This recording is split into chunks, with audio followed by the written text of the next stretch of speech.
Welcome. This is Out of Continues. We're out of continues over here. Anyways, this is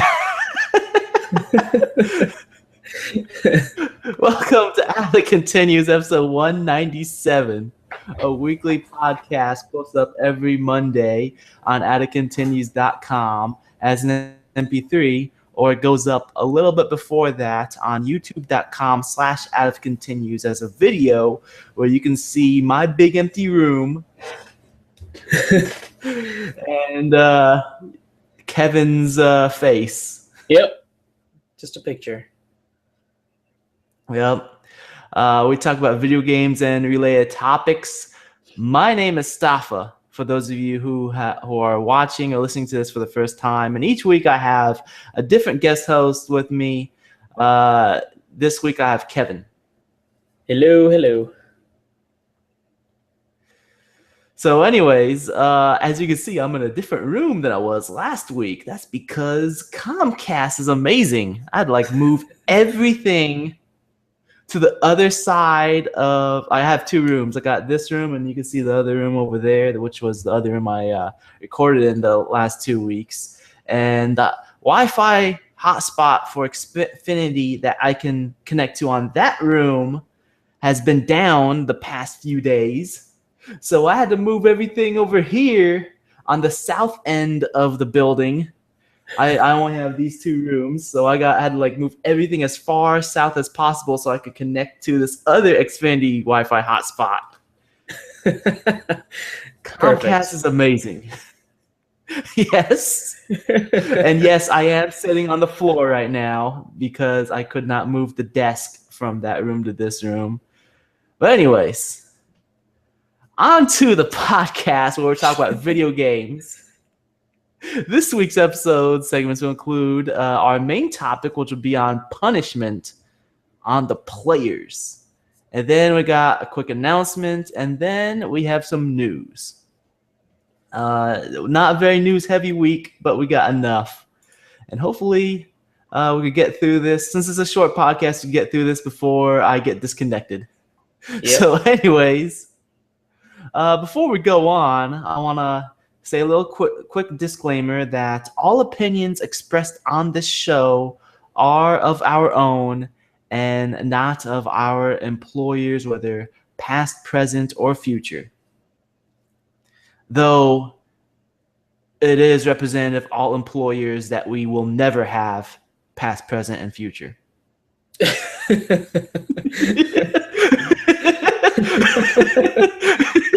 Exactly. Yep.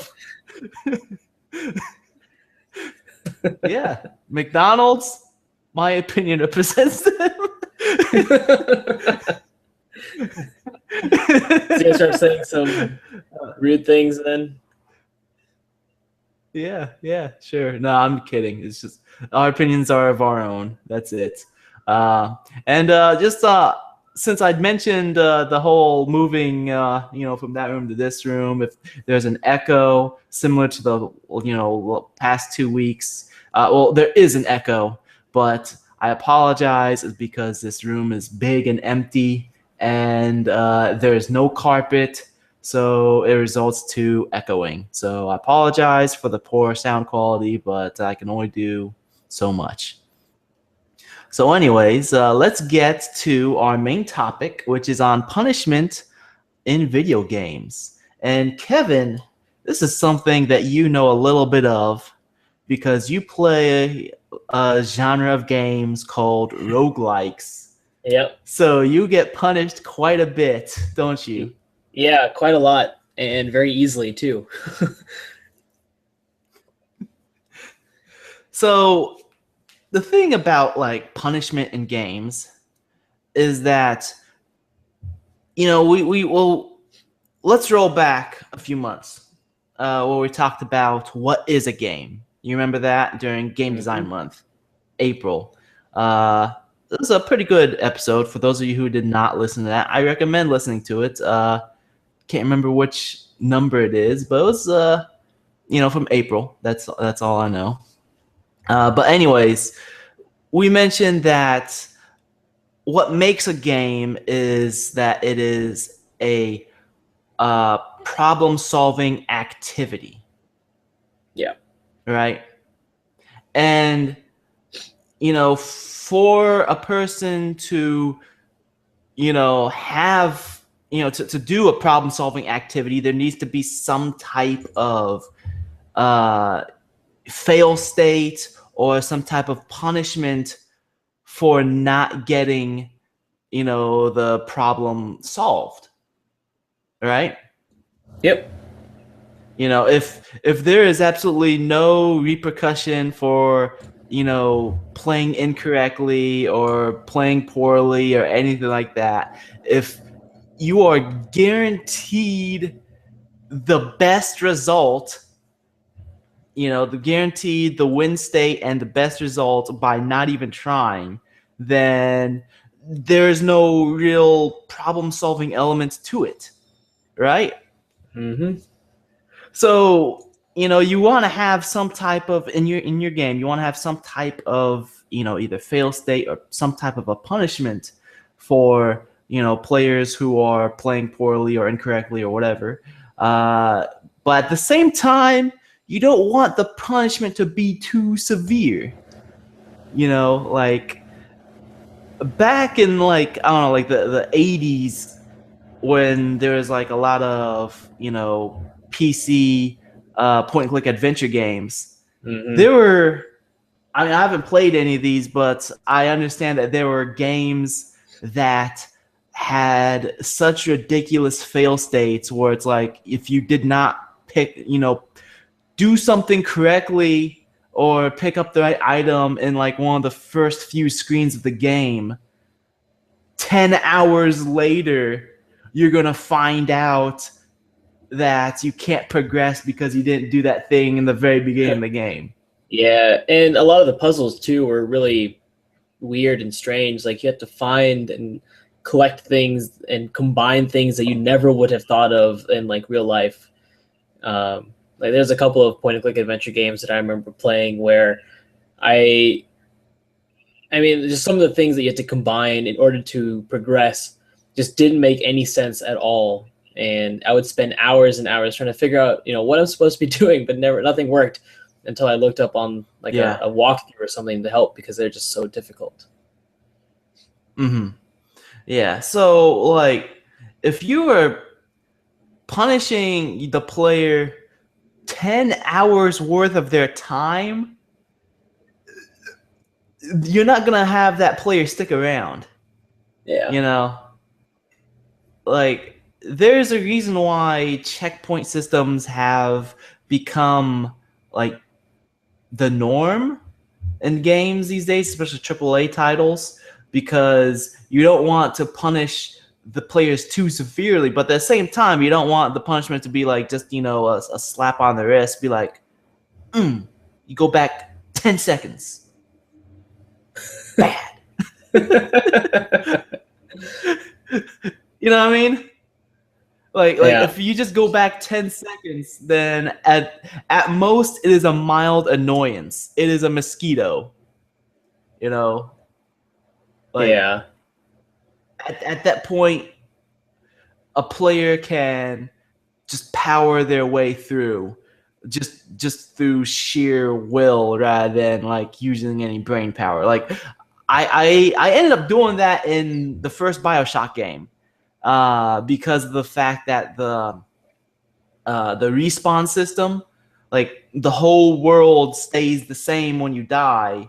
Like the Big Daddy might gain a little bit of health, but for the most part, you can just power your way through the game without actually trying. Yeah.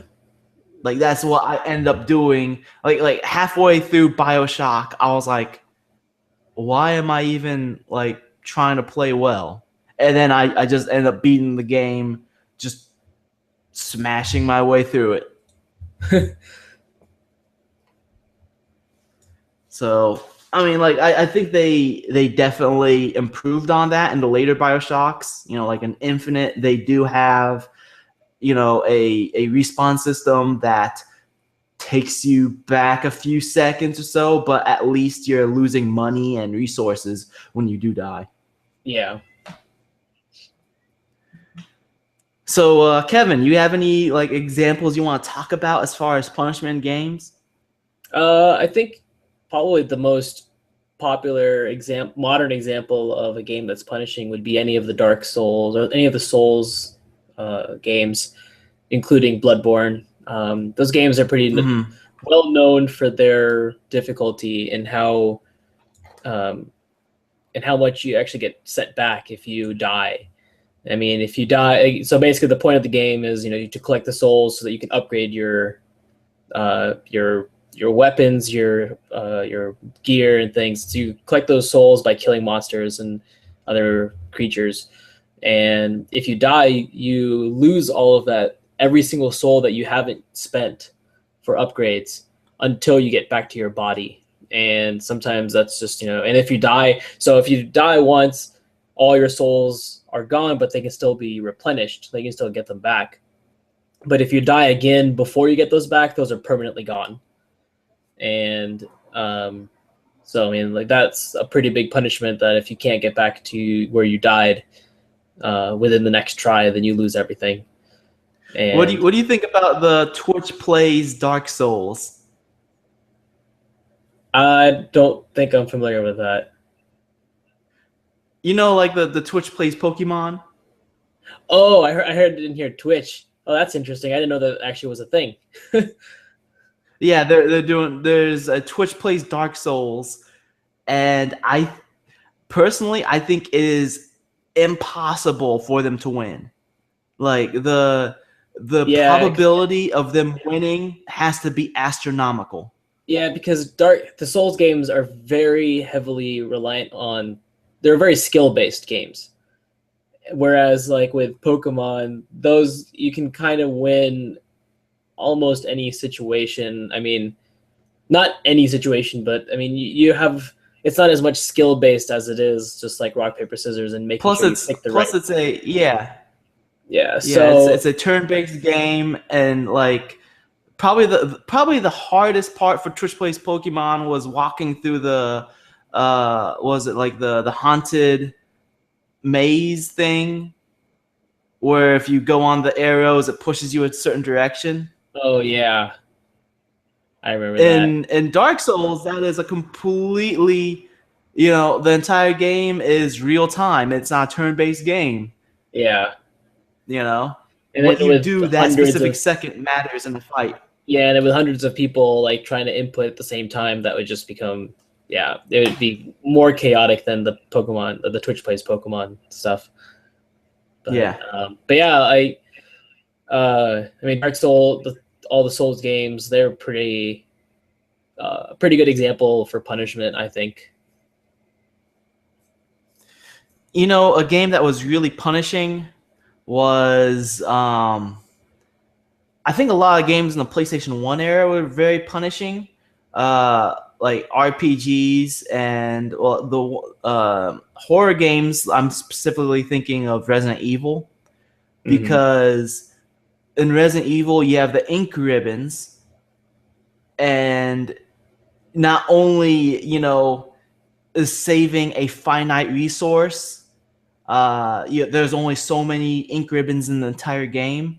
Like when you die, I guess that adds to horror elements that you don't want to die, because if you do die, you're losing like that much time that you invested into the game. That much time since the last save point. You just lost an hour or 2 hours of your life. Yeah, and that similar goes with like RPGs like Final Fantasy VII. I remember, I'd go like 3 hours without saving. Yeah, and I was just about to mention that, because I remember a lot of games back then, they didn't really have much of a save. Like the save systems were so different. Like you actually had to go to a specific location to save rather than being able to save anywhere.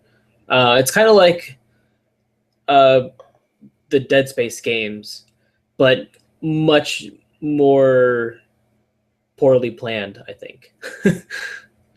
Yeah. Because the Dead Yeah, Space games at least had. I think you described it well. I think it was poorly placed how some of those save points were. Yeah, because at least, I mean, with Dead Space, there was a checkpoint, like a save point, around like before and after every major part of the game. So like if you came to a save point, you knew that either something big is about to happen or you just got past something big and now you could save it and without worrying about losing all that.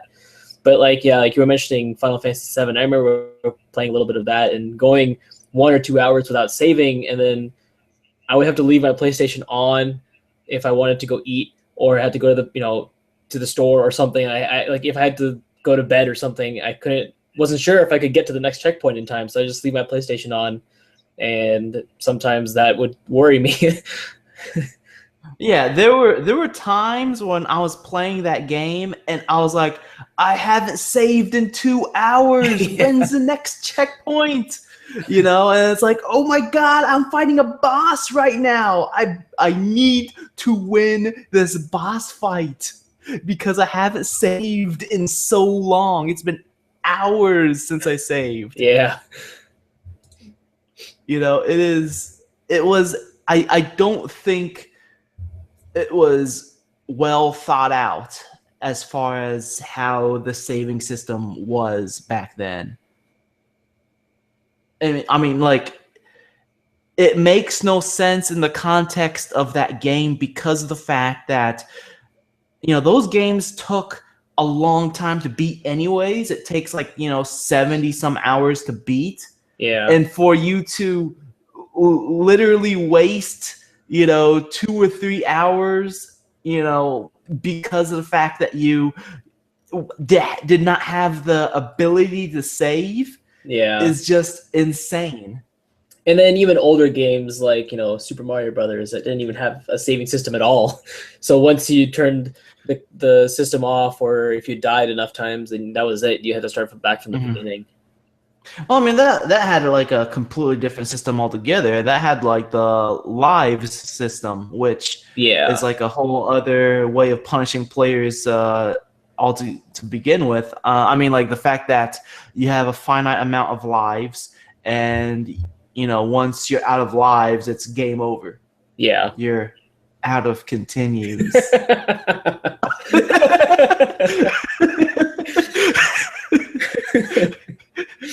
Out of sponsored. Or did you sponsor Nintendo? Hey! I need the sponsorship, not the other way around. But anyways, I feel like Lives has completely changed altogether because of the fact that it's such an old way of punishing players. Players want to beat the game now, so for the most part, games don't have lives except for energy-based games like Candy Crush. Those have lives because of the way how that type of system is even works. The whole microtransaction. But yeah, because I mean, Candy Crush, you could play.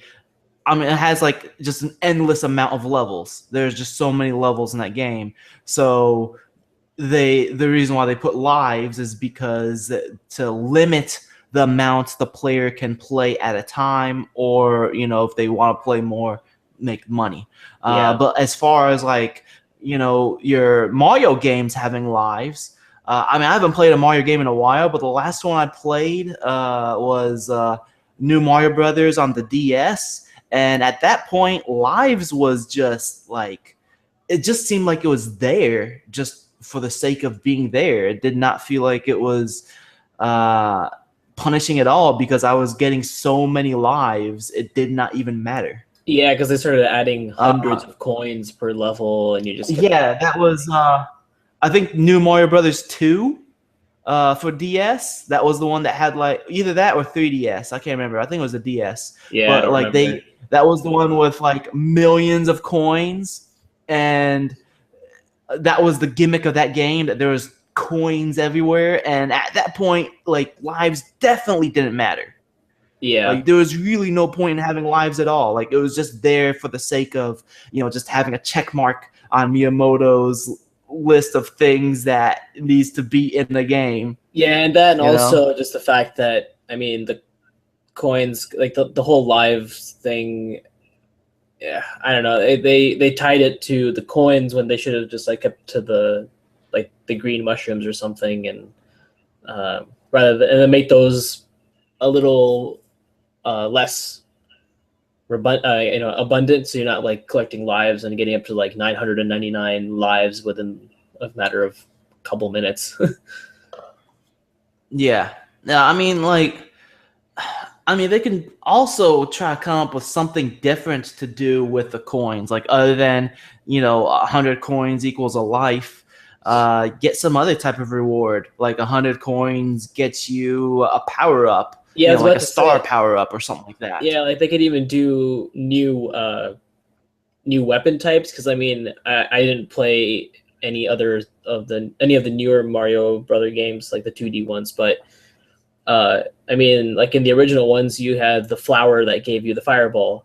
So maybe they should have introduced like different types of weapons and made that tied to the coins, and then use those coins to buy the weapons, or something like that. I don't know how they would have wanted to do that. Like adding some type of an RPG element. Yeah. Where like in between levels you can buy power-ups. Like, hey, I really need the fire flower for this specific level, but there is no fire flower in that level. Yeah. So I'm going to go buy it with the coins from Toad's shop, so that way I have the fire flower for this level. Yep. That would have been so much better. We should work for Nintendo. We should work for Nintendo, man. Free advice right there. Free game design. Yeah. That would have made the game there you go. infinitely better. But yeah, I mean, like, going back to the whole punishment systems, I mean, what else? What other examples we want to talk about? I mean, you mentioned roguelikes, and that's another pretty common one for being a punishing genre. And I do play a lot of them. And I was just thinking, like, I was mentioning that in like Super Mario, if you died, then you would have to start over. And it's a similar case for roguelikes, except that there's a different component to that, and that's the randomization of all the levels in the world. Whereas, like, if you're doing Super Mario Brothers and you die and you end up doing the exact same level, and so you can learn the level and potentially get better at the level itself, and to the point where if you're doing it enough times, then you can probably speed run through the first couple levels, and just master the levels at a time. But with roguelikes, there is no mastery like that, because it's randomly generated every time, so you don't know what you're going to get. So that's one kind of like punishing, that could be seen as like a punishing aspect, where you're not able to learn the quickest way through a level. You have to adapt as the game, after you die, and you have to replay the game. And then once you die, you lose everything. There are a lot of roguelikes that are a little bit easier too, like Rogue Legacy. It's a 2D platformer roguelike, but whenever you die, the coins that you got can be used to buy things. Will basically be taken, will be given to the next generation. So when you die, the coins you got goes to the next generation, and then they can use those coins to buy something. Whereas in a traditional roguelike, once you die, everything is gone, and then a new character starts from scratch, from nothing.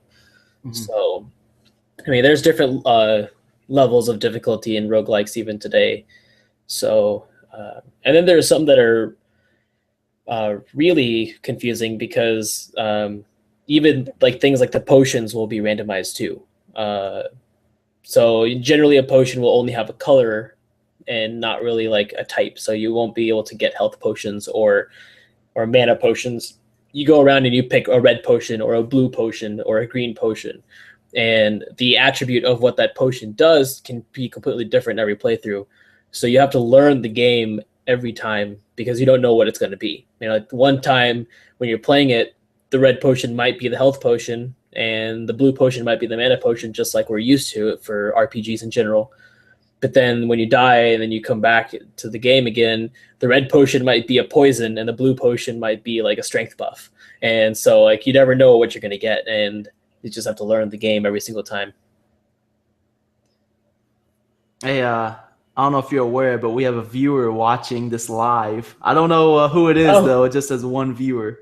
Oh, it says hello, on the bottom of the viewer. screen. Hello. Type something in the chat if you want. But anyways, one thing I remembered that I wanted to mention about lives. There was a game I played recently. I can't remember which one. It was some type of platformer. But the way how they implemented lives was that basically lives will take you back to the checkpoint, and then once you're out of lives altogether, you have to start the entire level all over. So I think that is a better use of lives than like, you know, hey, you only have so many lives to beat the entire game.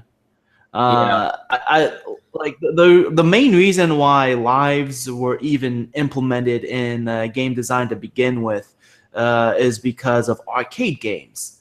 You know, you put in a quarter, you get more lives, and that's why lives were even in games. And John Carmack talked about lives a little bit during this like commentary video that he did on Wolfenstein, that he was playing through it for like the anniversary of Wolfenstein. And he mentioned that Wolfenstein had lives, but Doom doesn't have lives, because when they made Wolfenstein, lives is just a thing that everyone had in games. Yeah. And then when they made Doom, they realized that why have lives? Lives are, you know, he realized that lives were implemented because of arcade, and, you know, Wolfenstein and Doom are not arcade games, they're PC games. So that's why Doom doesn't have any lives. They took them out. Yeah.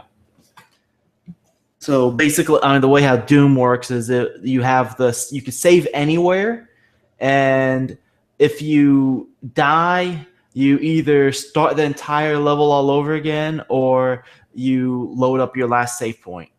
You know, that's pretty much what you got going on. It's set the standard for how that system works for all modern games, pretty much. Like, well, not all modern games, because now shooters are kind of going with the checkpoint system. So if you die, you just automatically go back to the checkpoints. But for a while, being able to save anywhere, and then, like, you know, all the Bethesda games, you can just save anywhere, unless you're in combat. Or I mean, you can save even in combat, but you can't like, you know, rest or leave the area. But yeah, you can save at any point and then pick back up right at that exact moment. And then there's other games where you can save at any point, but it just saves your stats and your resources, but not your location, like the Legend of Zelda games. That anytime you save, it'll just take you back to the last building you exited, but or at the beginning of the dungeon. But it just, every time you save, it just saves your resources that you've left over. One thing that I've been starting to see in games of recent years is, as far as punishing the player, is permanently losing certain resources, and the game automatically saves whether you win or lose. Like, for example, XCOM, Enemy Unknown. Yeah. If you lose a guy or girl, they are dead permanently. Like, you can't, like, and I guess in the easier difficulties you can reload a save, but in the hardest difficulty, you cannot reload a save. Like, you can only have one save file. Yeah, and I think every time, like, they die, anytime you do something, it saves over that file. So if they die, then it saves over the fact that that file, and then even if you reload, they're still gone. Yeah. So I think that is a really interesting way of, you know, implementing punishment to players, because when I played XCOM, like, put aside like all the craziness that bugged me about that game, I was really invested on my team because of the fact that, I was leveling them up. I was putting a lot of time and effort into making them like these awesome soldiers. Yeah. And then once any of them died, I would just flip out. It's like, no. It's even worse when you if you like give them unique names based on your friends or family. And Exactly. It's like, Demetrius, what are you doing? And then I had to make a Demetrius too. Demetrius the second. Yes.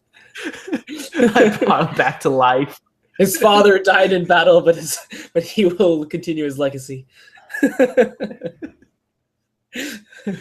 Oh man. Well, yeah, I liked what they did with XCOM Enemy Unknown. I thought it was pretty cool. Yeah. Trying to think of other examples of punishment in games. Do you have any others that you want to talk about? I mean, I can't think of any at the moment. I don't think so. All right. So I mean, basically to close this up, I'll just say that there's multiple ways to punish a player. You don't want to make the punishment too severe, like losing 10 hours of their life. But at the same time, there's more creative ways than to just have a checkpoint every minute. Yeah. I mean, yeah, you want the player to finish your game, but at the same time, you got to give them a challenge. If there's no challenge, then the player feels less invested in it to even try. So yeah, that's my closing statement. You got anything else you want to say? Not at all. All right, so let's move on and start talking about some news. And we're going to get this off my screen. Don't want my chat. There we go. All right. There's the news, and we're going to screen share. Screen 2. Share. All right. That's not the right news. There we go. So, Xbox One may get backwards compatibility with the OG Xbox games. Basically, Phil Spencer says he brings it up to the backwards compatibility team often, but they're currently focused on working on backwards compatibility on 360 games first, and then they will look into backwards compatibility on the original Xbox games. Yeah, you may want. I don't know. It's showing a black screen for me. I don't know if it's. It might be the slow internet. Maybe. I'm pretty sure it's going to show up. But yeah, so I think that's pretty cool. Yeah, I definitely agree. Xbox, Microsoft has been pretty good lately. They've been making a lot of game-changing steps for their console, just in everything in general too. I mean, with the release of Windows 10, they're going back to really supporting PC gaming and even doing things like allowing you to stream Xbox games onto your PC. And with the Xbox, they introduced backwards compatibility, which Sony still says won't happen or can't happen. But I mean, Microsoft made it happen with a technically weaker console. So I don't see why Sony isn't going to be able to do that. But I just think everything that Microsoft is doing right now is definitely a step up from what they've been doing in the past, and I'm really happy with what they're doing. Yeah, I definitely like the fact that they they're working on making the Xbox One an overall better experience. Just constantly trying to update their library, and I feel that like backwards compatibility, especially when a console is fresh, which I mean, how old is the Xbox One? Like 1 year, almost 2 years old now. Yeah. It's still pretty fresh, so the library is still pretty small. I mean, this is when backwards compatibility is most important because you want to have as large of a library as possible to make the console more appealing. Yeah. And I think, a lot of the remasters and definitive editions and everything that we've been getting might have been reduced if we had backwards compatibility on both consoles from the start. But, a lot of people, I mean, it just proves that a lot of people are wanting to go back and play some of the games that they used to.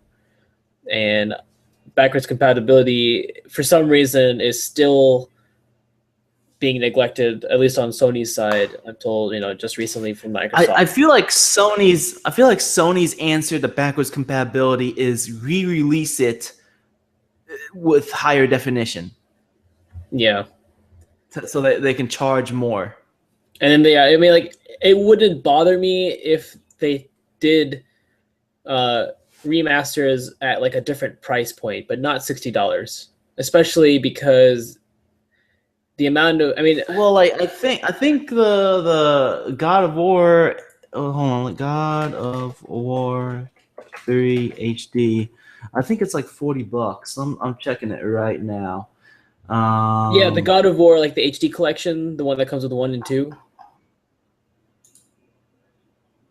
That one was for PS3 many years ago. That one was, I think, $40. Yes. I remember buying that. Okay, the one that just came out for PS4, hold on, the prices are all over the place, but it looks like it's $40. Okay. Or $30. Yeah. See, I mean, I can understand that there's amount of work that goes into HD remakes, but the thing is that from what we've seen so far, there's two types of remasters. There's the kind like Halo Anniversary, where they completely redo the entire game from scratch. They, whole new engine, all new assets, all new audio work, all new textures. Everything is 100% completely new. Or I mean, like, most of it is new, and they rebuild the whole game. That one, I think that's a worthy remaster, especially because Halo 1 was on the original Xbox, and that's like 2 generations back. So that one, I think, was 100% completely acceptable.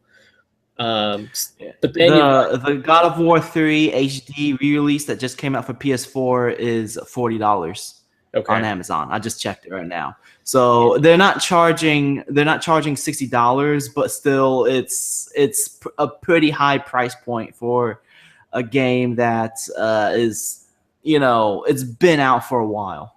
Yeah. And then the second type of remaster is just the one where they increase the frame rate, maybe do a little bit of, they include higher res textures, maybe fix a little bit of lighting, like, the Tomb Raider remaster. Last of Us, yeah, like Last of Us, they was just, texture updates. They added more particles. So, I mean, the particle effects were nicer. The lighting was a little bit better, but it wasn't like a mind-blowing, whole new experience because of what they had done. I don't think that was worth $60. Something like that should have been $30 at most. But if they're going to do what like with the Halo Anniversary, where they just completely rebuild the entire game from scratch and put the time and effort into doing that I think is worth $60. Because they're literally, and then on top of that, they even included I mean, the game with both engines, so you could toggle between them and see what the game used to look like and what it looks like now. And you have even that much more appreciation for the updates because you can see at any point of the game what it looked like.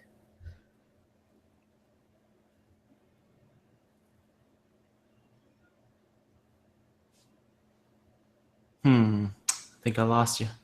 Uh-oh. I can hear you. Oh, okay. I hear. I can hear you now. Okay. I All don't right. know where it dropped me off, but I mean, it's recorded, so it'll be in the. The last thing I heard you say is you can see, and then I cut off and said Oh, cut in and said the voice acting. I didn't hear that part. No, what I was saying was that you can see like the difference. I guess Xfinity didn't like my joke. Yeah. All right, let's move on. Let's try to get through this before I do get disconnected. So, anyways, Yeah. Windows 10 can find and disable pirated games, and I didn't read too much into this, but I think this ability to like disable pirated games can lead to issues, like for actual consumers Yeah. or maybe even developers, because there are like what comes to mind first for me about this is that when sometimes when you're developing a program, and you're trying to run that program that you're developing, antivirus detectors like Symantec and Yeah. AVG, whatever, they usually go crazy when you're, sometimes when you're trying to, work on something that you're developing yourself. Yeah, because it's So published, software license and everything, so it sees that as yeah, fake. yeah. So I see this Windows 10 detecting pirated games can probably lead to similar issues. So this isn't me saying, "Oh, I want pirate games. I don't like this." I mean, I have not pirated games since like I was in high school or something like that. Like Yeah. I admit I used to do it, but that's not something I do anymore. So it's not that I care about pirating games. I think anti-piracy is I mean, I do take an anti-piracy stance, but whenever like there's some type of DRM or something that like detects anti-piracy, a lot of times it can lead to issues, like especially when it's the operating system itself doing it. I know this Yeah. is like the opposite of what I was saying last week with game developers putting in ways to mess with pirated versions of their games with people who pirate the games. I think that's completely different than having the entire operating system detect pirated games. Yeah, I agree. I have a no. I stand against piracy as well, but I don't think DRM is the answer because DRM has always caused more trouble for the people who legitimately buy things than it has for the pirates. Best Mm-hmm. example would be, Ubisoft's Uplay DRM that they implemented a few years ago, where the game had to be played online only, or it wouldn't work. And people who were pirating the game had developed a crack that completely bypassed that system 100%. But then the people who bought the game legitimately were the ones who suffered the connection issues with Ubisoft servers and then couldn't even play their games. And then there was that time when Ubisoft was moving their server building, or they were moving their servers to a new building, and for that whole week, no one could play Assassin's Creed 3 or whatever, whichever Revel 2, I think, one of those that had implemented it. Like no one could play Assassin's Creed for that whole week because Ubisoft was moving their servers. But the people who Mm-hmm. pirated the game could play it perfectly fine because they developed the crack to get around that. So Yeah, talk about punishing the players. yeah. So I mean, DRM is not the answer. It's not going to fix anything. The answer is I don't know, there really is no answer to piracy. People are going to pirate your games. I mean, that's just going to happen.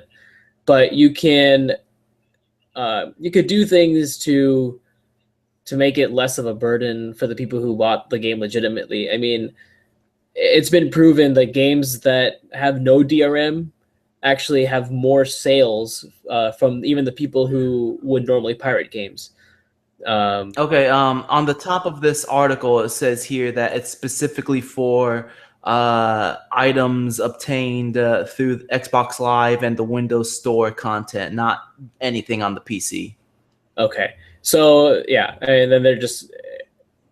I mean, It's a little better, but still, it's a little bit DRM better. is. But here's the thing: I understand that Microsoft is making a pretty big push now for PC gaming, and that's great and all. But I highly doubt that the majority of people are going to use Microsoft Store to buy games. If anything, people are going to be still buying games through Steam or Origin or GOG Galaxy now has a client. So I still think that Microsoft's own digital distribution store will have so little traffic that it probably wouldn't affect very many people. Yeah. That's just my opinion. You still there? Yep. Oh, okay. Sorry. I must have cut out for a second. Anyways, let's move on. Sure. So Rainbow Six Siege is delayed, and not because like bug fixes or anything. It looks like they are delaying it because the team working on it needs more time to make the game as fun as possible. Like they talk about how they're constantly getting feedback from players, whether it's through like the alpha test or hands-on demos at events like E3, Gamescom, and stuff like that. And they're constantly getting feedback on what to change. And they said they need a couple more months to provide time to improve the game's co-op, fine-tune weapon and gadgets, and make additional refinements to the game's menu and interface. So I was in the alpha, and I played the alpha. It was pretty fun. It wasn't perfect, but it had I saw the potential. It had some cool things going on. And I like the fact that they are delaying the game to, take that feedback, the playtesting feedback, and try to make the game as best as possible rather than, rush it out the door. Wow. This is pretty impressive for Ubisoft. Yeah, I never imagined I really like that. I mean, like when I saw, it got delayed. When I saw the title, I thought it was because the game was broken or something like that. But it seems that it's not that. It's not that they need some more months to, make the game work. It's just that they want, a couple more months to just try to make the game better. Yeah, that's pretty good. I'm impressed with Ubisoft right now. I never thought this was possible. At least at least the Rainbow Six team, was it Red, what were they called? No, I think they're Red 5. No, they're not Red 5. They're Red something. Whatever. The team for Rainbow Six, at least they are trying to make the best thing that they can do. So move on. Yep. Surprise! Planetary Annihilation standalone expansion revealed and released on the same day, which this was Tuesday. Last Tuesday.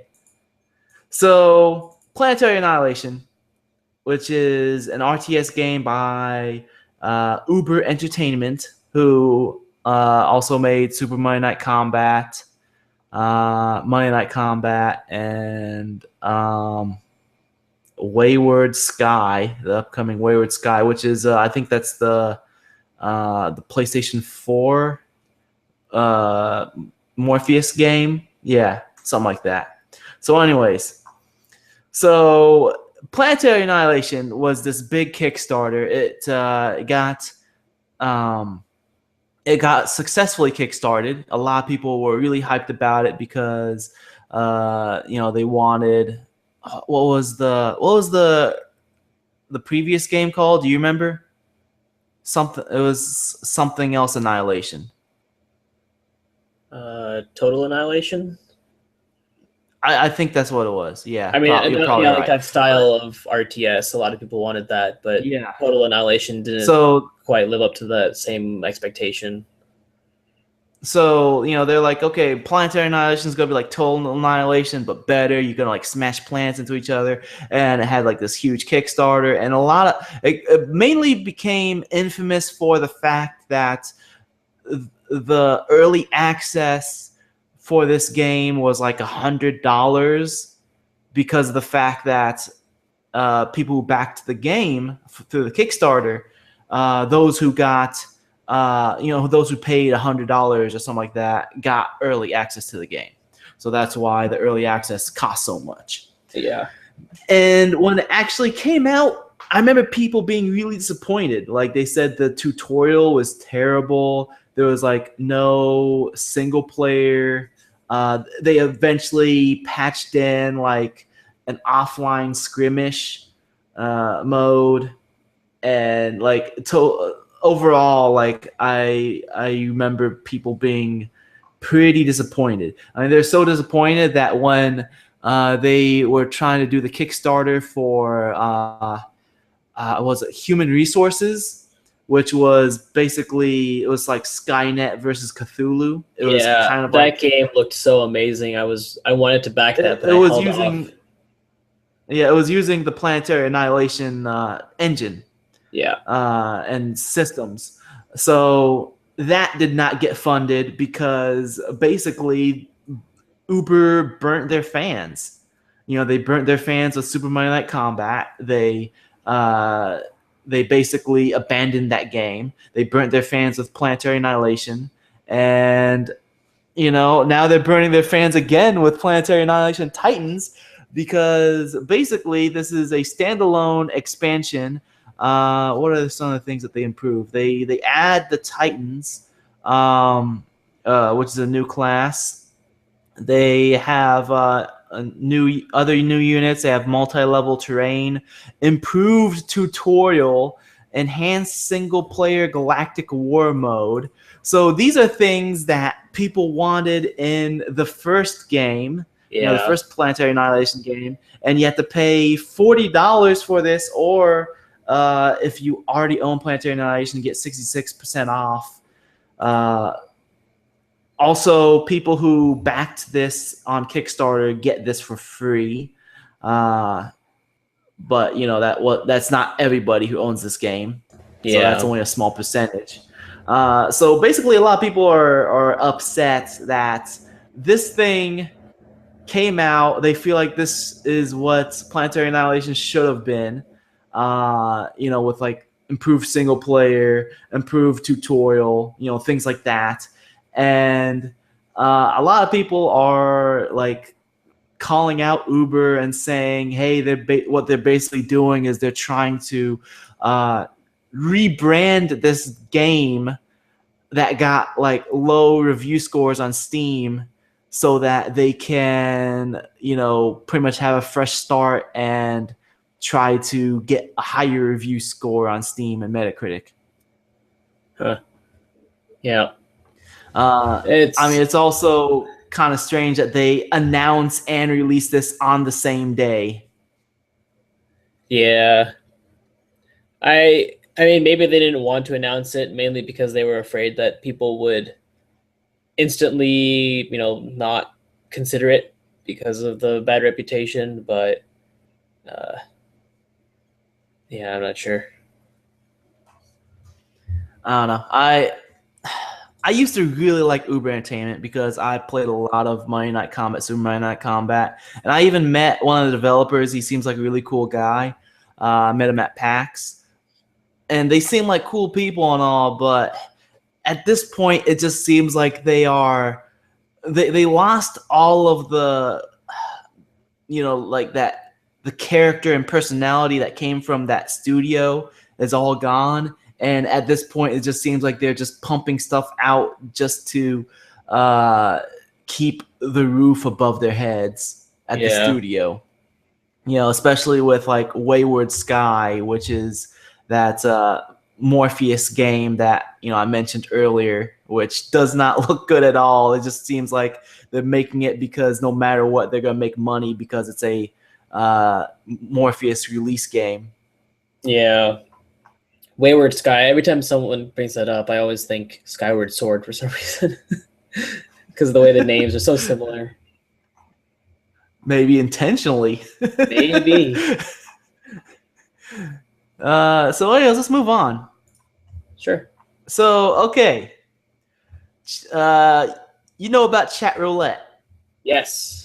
You basically are on webcam and you are matched up randomly with another person that's on webcam, and usually you end up seeing their dingleberries. Yeah. So this crew did something really cool with chat roulette, and I'm very impressed by it. Especially with the production value. So basically, what they did is when someone would connect with them through chat roulette, they put them through this first-person shooter performance. So the guy has like like a camera on his head, and on his helmets that he's wearing, and they're telling him stuff to do, like pick up the crowbar, and then a zombie starts attacking them. They like hit the zombie in the head, and like basically they are playing a live action video game. And I think that is like just one of the coolest things that came out of chat roulette. Just watching through the video, and the fact that they did this multiple times with multiple people, and it seemed like a really long experience too. Like he goes through multiple buildings, gets attacked by so many zombies. They had to have like so many actors dress up as zombies. They had like a bunch of props everywhere, and then they had an end boss. And it's really cool that I don't think this is like a promotion for some game. Like this is something you'd expect to be promotion for some big budget game, but I don't think it is. And like it's just a really cool video. You watched it, right, Kevin? Yep, I watched the whole thing. It was really good. Yeah. Like they had like one of the players they showed got game over, and another player that they showed actually beat the whole thing. I thought it was really cool. Yeah, it was really clever how they, produced all of that and did everything. I thought it was just really well done. Yeah, and just the production value is really high, and they have the guy's face in the center, Doom style. Yeah. They have a life bar on the top, and it was very entertaining to watch. I bet it was even more entertaining to be, one of those people that got connected through chat roulette with this guy. Yeah, it's pretty incredible that they did that, because I mean it's very unique and artistic way of using something that is generally not so well received anymore, considering just the types of things that you can find on chat roulette, that they use that. Yeah, and they just use that as their like medium of this game and connect with random people. And you can even tell that the people were really excited about this, and they were really into it while they're quote unquote playing the game. Run, fatty, run.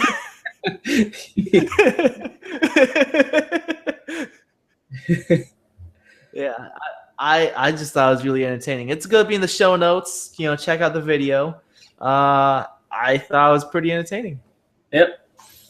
Moving on. So the new Hitman movie, Agent 47, came out as today as of this recording. So, it came out today. I think so. Yeah. Oh yeah, it is Friday. So Yeah. movies usually come out on Fridays. Yeah. Max Payne and Super Mario Brothers scored higher than this movie. And we were just talking about this 2 weeks ago on the podcast. Yeah, we were. It's just a few weeks ago. and like I mentioned, it looked like some like 10-year-old is playing the game with cheats on and on easy mode. Like it doesn't look like it's representative of the game at all. Yeah, it's just another generic action movie that is using a video game franchise. It's not even representative of the game's style in any way whatsoever. Yeah, on top of not even being representative of the game, it's apparently not even a good movie. Yeah. And I remember seeing like the pre-release reviews coming out yesterday, and I was like, wow, this is bad. It got a 4%, I think, on Rotten Tomatoes, which is not good at all. What percent? 4%? I think 4%. Yeah. Yeah, I mean, unfortunately, we called it. We're not celebrating over the fact that we called it, but we called it. It's kind of sad. Yeah. We want more. We want better. We don't want bad. Yeah, and then this is just a little hire those guys that did the chat roulette thing. and it's just going to be a little worrisome too that what was I going at? Oh yeah, like the World of Warcraft movie is coming out sometime at some point. There's a whole bunch of other movies that are supposed to come out that are based on video games. And the Uncharted movie also, or something like that. I don't even. Those are probably far from completion and far from even being started yet. But it does not. I mean, most video game movies have not done well at all. So, I mean, yeah, it's unfortunate. I personally thought that Prince of Persia was decent. I know it wasn't representative of the game, but I thought it was a decent movie. I enjoyed it. I still haven't watched that. I liked it. I know a lot of people hated it, and it got a pretty bad score on Rotten Tomatoes, but I enjoyed it. I thought it was a good movie, but obviously it was not representative of the games as very accurately. My sister watched it and she liked it. She said something like it's like Pirates of the Caribbean. I mean, I wouldn't say it's like Pirates of the Caribbean, but isn't it like by the same director? It might be. I don't know. I can find out. Your face might be.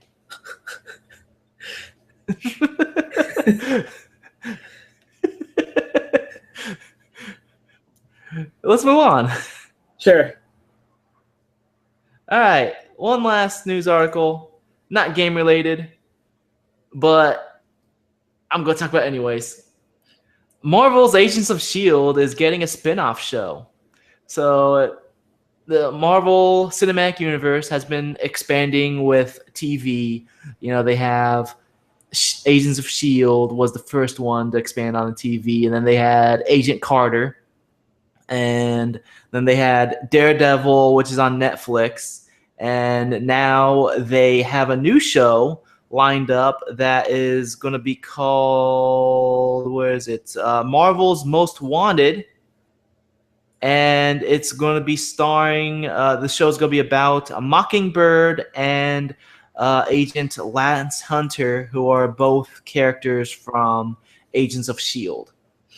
and I'm excited for this. I think it's going to be pretty cool, and I wouldn't say this is unexpected for them to announce this, because both those characters were, they were new in season 2 of Agents of Shield, and then they became like very major characters like really quickly. Yeah, the show has a ton of main characters anyways. Yeah. So I'm a little behind on that I show. say there's no surprise. But oh, you're behind? Come on now. Well, I haven't seen Age of Ultron yet, and I know that the show doesn't really reference the movie that much, but I still want to watch Age of Ultron first before I finish the rest of the show. Slacker.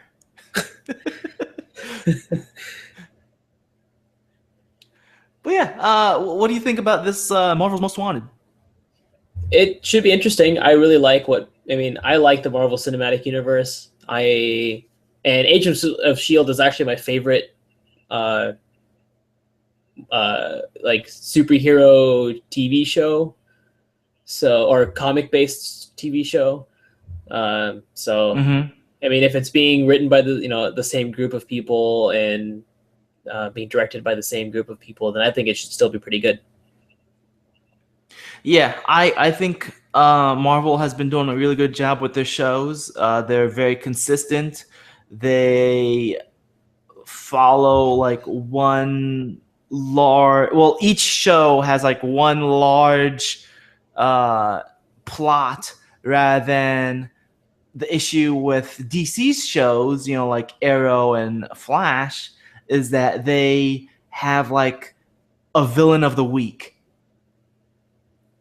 And I think the way how Marvel does it is a lot better. Even though like both Flash and Arrow do have like an overall like story that expands the entire season, it just feels very scattered because of the fact that they introduce a new villain every week, just for the sake of like getting these comic characters onto the screen.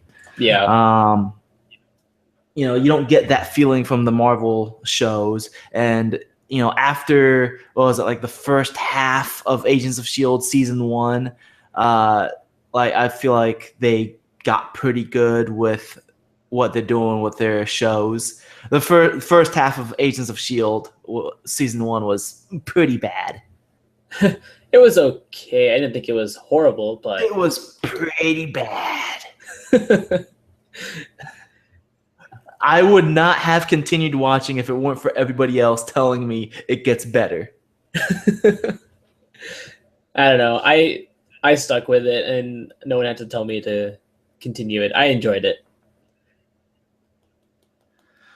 Well, yeah, I mean, I think those two characters are pretty good. I like both those characters, and Mockingbird and Lance Hunter, even though they never call Mockingbird Mockingbird. Oh, hey, your screen sharing just now came on.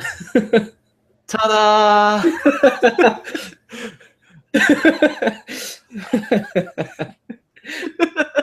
I don't know if that's just me or if it's going to be like that in the YouTube video, but there you go. You can see the screen now. It'll be fine. It'll be fine. So yeah, that's it as far as I mean, unless you got anything else to say, that's it for news. Yep, that's all. All right, let me stop screen sharing. Hey, you're back. I'm back. So, anyways, we're going to wrap up the show. And well, we have no listener feedback this week, unfortunately. Yeah, I know. No listener feedback this week. I'm so upset. Unbelievable. In fact, I'm kind of confused as to why there's no listener feedback this week. You could tell. I'm so sorry I'm a for bit people confused. who are on the audio version only. You are missing out on this awesome Google Hangouts like overlay feature.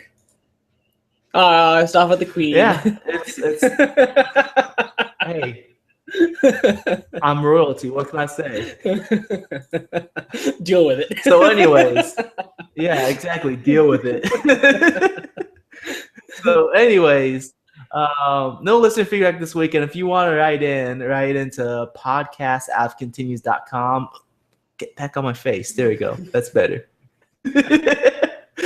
So we'll read your questions and answer them. Or if you just have a comment or, some kind of statement to say, go ahead. podcast@continues.com.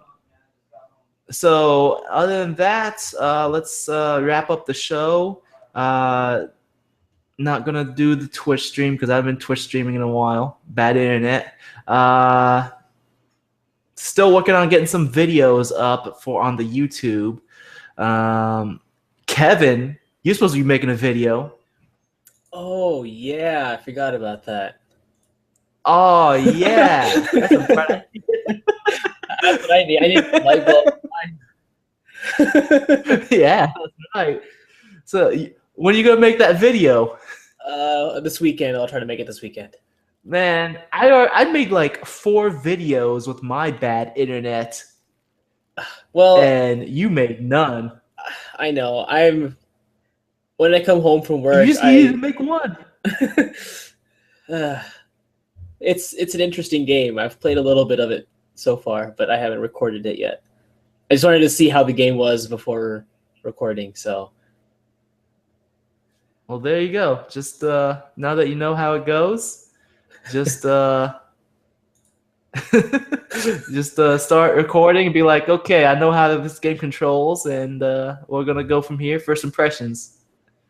So I think 2 more videos to do, and I think it's because you're wearing Brian headphones, Trusty. so he gets confused. Yeah, Brian Trusty got 1 video up. He's about to get another one up soon. Get on my head. What are you doing? So yeah, he's gonna get another. Whoa, that is not even right. Here we go. There we go. That's better. So anyways, yeah, we'll check out the YouTube channel. We're getting stuff up on there. youtube.com/avcontinues. If you're watching this on YouTube, then you must have been a lot of fun watching all the things happen to my head. Stuff I think you could actually pull off an afro. Really? If you have the hair, I think you could pull it off. My hair is kind of wavy. It's not curly. You can do a wavy afro. No. I've had long hair before. It doesn't curl up. It doesn't afro up. I see. So anyways, do you have anything you want to plug? Extra Life is coming up pretty soon. It's only like 3 months away, less than 3 months actually. Sounds like it's gonna be a party or a circus. Yeah, with Stop with the Clown. He's gonna be the entertainer. I'm not gonna be there at all. I'm on the other side of the country. Yeah. Yeah, so Extra Life is coming up in less than 3 months. It's free to join. You should totally join and raise money for your local children's hospital. By playing games, by the way. All right. That's all you have to do is play games and raise money. Talk to people and tell them that you're doing things for a good cause and to help the kids. So if you enjoy what you've been hearing or watching, you can support us by liking us on Facebook. You can follow us on Twitter. You can leave an iTunes review. You can contact us by email, which is podcast@avcontinues.com. You can subscribe to us on YouTube. That's youtube.com/outofcontinues. Sorry. You can also find all those things I mentioned on the website. That's www.avcontinues.com. Please leave us review on iTunes. It's one of the single most helpful things you can do for the show. And if you can't leave a review on iTunes, there are other things you can do, such as liking us on Facebook and following us on Twitter, and retweeting or favoriting our tweets, or liking and sharing our posts. Those are all really helpful things that you can do. Mhm. You can also give me a tweet if you want to say something to me. I am at Sayed Stafa. That's at SAYEDSTAFA. And Kevin is not wearing a cat mask. Nope, I am not wearing a cat mask because I'm not on video. But if I was, my Twitter would be at KSTrehan. That's KSTREHAN. And by the way, that does exist. So you can follow me. And it's not just going to exist if I'm wearing a cat hat, because I'm not going to wear a cat hat.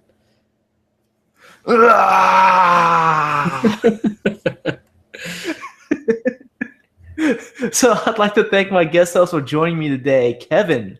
Thanks for having me on your podcast again. Halfway across, I mean, not halfway, but all the way across the country.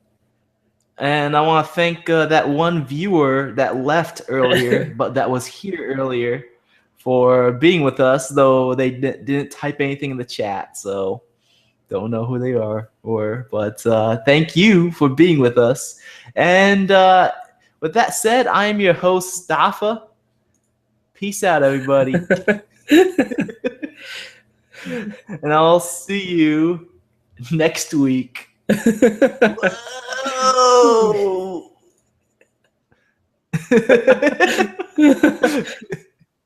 I'll see you next week. You'll definitely see you next week. Oh, man. Yeah, definitely. Whoa, I'll see you next week, guys. You gonna join us? Yeah, join us next week. Wow. Oh, man. All right, that's